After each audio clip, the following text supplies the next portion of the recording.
오늘의 사연 시작하겠습니다. 안녕하세요. 저는 편의점 4개를 운영하고 있습니다. 4군데를 제가 돌아가면서 관리하고 보통은 알바생들이 상주하는 시스템입니다. 2호점 평일 야간 알바가 원래 근처 대학교 학생이었는데 이 친구가 어느 날 군입대 문제로 그만두게 되었습니다. 그래서 새로 알바 고직 공고를 냈고 이게 사건의 시작이 되었습니다. 2호점이 직영점이라 평일 야간은 11,000원인가 줬어야 했던 걸로 기억합니다. 보통은 직영점 평일 야간은 그만둘 때 전임자가 지인에게 넘기는 편인데 이번엔 그러지 못했습니다. 시급이 높으니 생각보다 연락이 많이 왔고 면접을 10명 정도 봤던 걸로 기억하는데 그중에 23살짜리 키 작은 여자애가 굉장히 의욕이 있어 보였습니다. 지방에서 올라와서 현재는 휴학 중이라는데 부모님 손 벌리는 것도 정도가 있다고 생각해서 지원했다고 했고 그 마인드가 기특해서 기꺼이 그 친구를 뽑았습니다. 처음 한 달 정도는 일을 무난하게 잘했습니다. 편의점을 4개나 굴리니까 알바생 숫자도 꽤 되어서 나름 사장을 합시고 분기별로 알바생들 모아다가 조촐하게 회식을 합니다. 회식일에 받자 근처에 싸구려 고깃집에서 삼겹살에 소주하는 정도지만요. 보통 1차에서 기분 좋게 끝내고 파합니다. 회식이라도 시간이 늦어지면 아내가 항상 화를 내곤 했으니까요. 저 아내 말 잘 듣습니다. 3분기 회식이 되었고 새로 뽑은 여자애도 그 자리에 참석했습니다. 저도 나이가 젊고 알바 애들도 다들 20대이다 보니 분위기도 화목하고 서로 죽이 잘 맞았습니다. 1차가 거의 끝나갈 때쯤에 이제 집에 가려고 하는데 새로운 여자애가 술이 좀 취했었나 봐요. 갑자기 저를 붙잡고 사장님 2차 가면 안 돼요? 하더라고요. 저는 사실 집으로 귀가하고 싶었는데 그날 분위기도 괜찮고 해서 5명이 2차를 가게 되었습니다. 2차는 삼겹살 이후 맥주였습니다. 여자애 2에 저 포함 남자 3이었는데 2시간 정도 지나니 저와 신입 여자 알바생 1호점, 남자 알바생 이렇게 3이 남게 되었습니다. 그런데 신입 여자 알바생이 정작 본인이 2차 가자 하고서는 별 얘기도 안 하고 멍 때리고 있길래 이제 슬슬 집에 가자 하면서 일어나려고 했습니다. 아직도 진짜 생생하게 기억나는데 그때 그 신입 무릎에 눈물이 두둑하고 떨어지더니 갑자기 우열하기 시작하는 겁니다. 호프 집에 있는 사람들이 다 저를 쳐다보고 전 너무 당황해서 숙자야 너 갑자기 왜 그래? 하고 물었고 상황 수습을 하려고 최선을 다했습니다. 같이 있던 알바놈도 당황해서 어쩔 줄 몰라 했습니다. 시간이 지나고 조금 진정됐는지 그 신입 여자 알바생이 말을 합니다. 사장님 둘이서만 얘기하고 싶어요. 라고요. 뭔 일인가 싶었지만 순전히 사장으로서 이 상황을 피할 수 없었기에 알았다고 했고 남자 알바생에게 괜찮다며 집으로 돌려보냈습니다. 그리고 얘기해보라며 그 여자애와 맥주 한 잔을 더하게 되었습니다. 얘기를 하자고 해놓고 여자애가 별말이 없길래 무슨 일인데 그러냐 말을 좀 해봐라 하고 자꾸 부추겼습니다. 제가 성격이 다른 사람들 좀 받아주고 그래서 대학 때부터 이런 식의 여자애들의 고민 상담 같은 게 많았어요. 지금의 아내도 원래 학교 후배인데 이런 식으로 고민 상담하다가 눈 맞아서 연애하다가 결혼까지 했거든요. 제가 잘 구슬리니 썰을 풀기 시작했는데 썰의 내용은 이렇습니다. 동양에서 올라온 학교 선배랑 사귀고 있는데 반동거 상태이며 임신을 해서 어쩔 줄 모르겠다. 사는 게 너무 힘들다. 뭐 이런 내용이었습니다. 일단은 제가 잘 달래고 따뜻하게 위로해주고 무사히 집에 돌려보냈습니다. 이때까지만 해도 사장님 너무 고맙고 착한 사람이라고 감사하다고 연신 굽신굽신했었지요. 그렇게 무사히 회식이 끝났고 그 후 며칠 더 일을 나오다가 그 아이에게 갑자기 전화가 왔습니다. 당장 급하게 병원을 가야 되는데 며칠만 일을 쉬면 안 되겠냐고 합니다. 저는 애가 불쌍하기도 하고 사람된 도리라 생각하여 그러라고 했고 몸조리 잘하라고 하고 끊으려 했습니다. 그러자 자기가 지금 현금이 부족해서 그러는데 20만 원 정도만 빌려줄 수 있냐고 하더라고요. 여기서 뭐지? 하는 생각이 들었습니다. 물론 애가 성실하고 착한 것 같긴 했지만 한 달 일하고 20만 원 빌리는 건 좀 경우가 없다고 생각이 들었습니다. 하지만 애가 어차피 어느 학교 무슨 과인지도 알고 있고 민증 사본도 저한테 있는데 20만 원 갖고 사라지진 않겠지라고 생각했네요. 20만 원에 미역국 먹으라고 5만 원 더해서 25만 원 송금해줬습니다.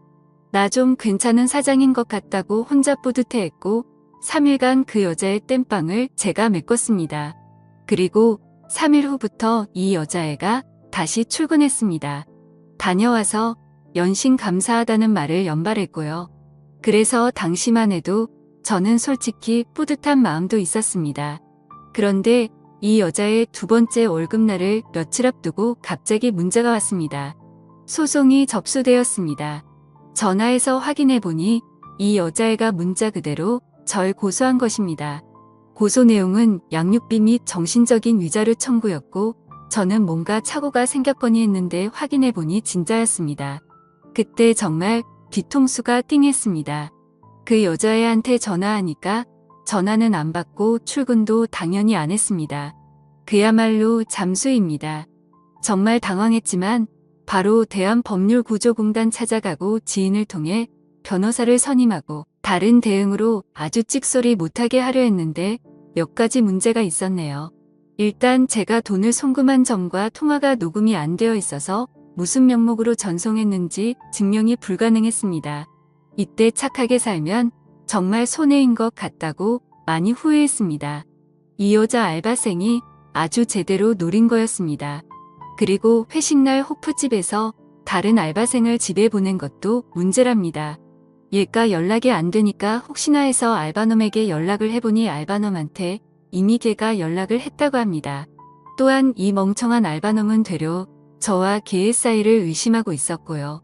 귀찮은 일에 말려들고 싶지 않으려고 하는 것 같기도 한데 이놈이 제가 사장이니까 앞에서는 협조적으로 굴 것처럼 했었는데 결정적일 때 전혀 도움이 안 됐습니다. 아무튼 확인해보니 그 여자 알바생이 알바놈한테 전화해서 증언 비슷한 걸 요청해 놓은 상태입니다.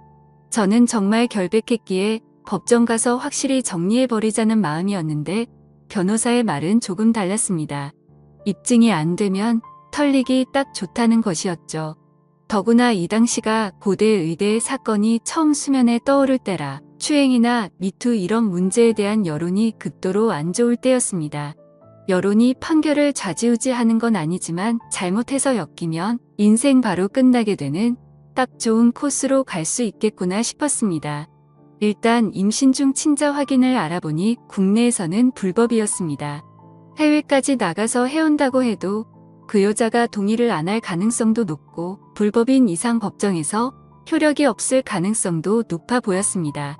그래서 출산까지 기다리기 위해 맞고소 준비도 하고 변호사의 도움도 받아 최대한 시간을 끌었습니다. 그 와중에 그 여자네 집도 찾아보고 했는데 문은 절대 열어주지 않았습니다. 연락해도 법정에서 보자 이런 소리만 하고 이런 사실들을 적시해봤자 재판에서 큰 도움은 안 된다고 했지만 일단은 보낸 문자 받은 문자 다 보관해놨습니다. 그런데 이게 시간을 끌다 보니 가을쯤에 아내의 귀에 들어가게 되었습니다. 처음엔 제 선에서 끝내려고 했는데 자꾸 제가 멘탈도 나가고 일이 바쁘고 하다 보니 아내가 의심하다가 입출금 내역을 조회해 본 것이었습니다. 그리고 변호사 선임비를 발견하고 아주 집구석이 뒤집어졌습니다. 아내를 설득하는데 거의 한 달이 걸렸습니다. 엄밀히 말하면 아내에게 저의 무고함을 설득하는데 한 달 걸린 것 같고 이 일을 같이 헤쳐나가도록 설득하는데 또 한 달이 걸렸네요. 간통죄로 고소한다 이혼하자는 이야기까지 나와서 아주 한 달은 개고생했고 아내가 친정집 가서 잠수를 타기도 했습니다. 저는 친정집 앞에 가서 하루 종일 기다려서 설득했고 간신히 아내의 마음을 돌릴 수 있었습니다. 지금 생각하면 정말 아찔하네요. 아내가 저의 편이 되기로 한 다음부터 일이 조금 수월해졌습니다. 아내가 자진해서 그 여자를 설득하러 갔습니다. 아내가 누군지 모르는 그녀는 결국 아내를 만났습니다. 물론 사건의 전말 같은 건 말하진 않았지만 아내 말로는 그 여자랑 그 여자 남친이 공모한 일 같다고 했습니다. 처음에 저를 그렇게 괴롭히던 아내가 이제는 제 편이 되어서 적극적으로 나서는 게 정말 다행이었습니다. 그리고 아내는 그녀에게 친자 확인 검사까지 하자고 했답니다. 그때부터 그 여자가 좀 겁먹기 시작했는데 결국 협상은 결렬되었고 그녀는 그 이후로 와이프를 만나주지 않게 되었습니다. 아내는 아내대로 뿔이 나서 저를 병원으로 데려가 친자 확인 검사를 준비시켰습니다. 그 여자가 출산을 하면 친자 확인 검사를 하고 바로 승수 후 맞고소하자고 부부끼리 대동단결했습니다. 그러던 와중 아내가 임신을 하게 되었습니다. 임신을 하고 나서 아내의 멘탈은 더욱 강해졌고 오히려 저희 생활은 안정적이 되어갔습니다. 역경이 있으며 부부는 강해지는 것 같네요. 갑자기 11월쯤 그녀에게 청천벽력 같은 연락이 왔습니다. 그 여자가 2주 전에 유산을 했고 지금은 퇴원했다는 겁니다. 이미 태아가 없어져 버린 상태라 친자 확인은 물 건너간 상태고 법정 공방은 점점 미궁으로 빠져들게 되었습니다. 우리 측 변호사도 그때 친자 확인을 피한 것이기 때문에 저에게 상대적으로 유리해졌지만 물증이 날아가 버린 상태이기에 아마 일방적인 승리는 어려울 것이라고 말했습니다. 오히려 합의를 추천했을 정도였고요. 실제로 그때 합의 가능성을 보여주면서 저에게 연락을 해왔습니다. 사태의 국면이 이렇게 흘러가니 아내의 기세도 갑자기 누그러졌습니다. 임신까지 겹쳐 감정기복 때문에 종종 다투는 일도 생기곤 했고요. 그러던 중 저를 구원할 한 줄기 빛이 내려왔습니다. 친자 확인 검사를 위해 준비한 검사의 결과가 나왔네요. 그리고 저는 무정자증임이 밝혀졌습니다. 기쁨과 동시에 좌절이 동시에 몰려왔죠.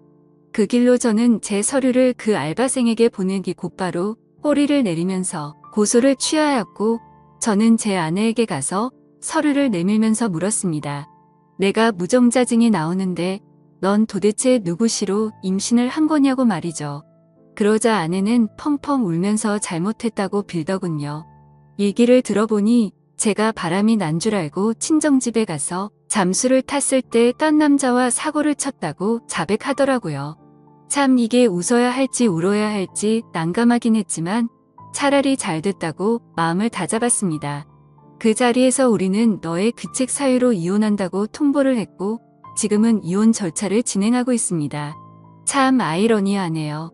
이상한 알바생 때문에 일이 꼬였다고 생각했는데 오히려 조상이 도운 기분도 듭니다.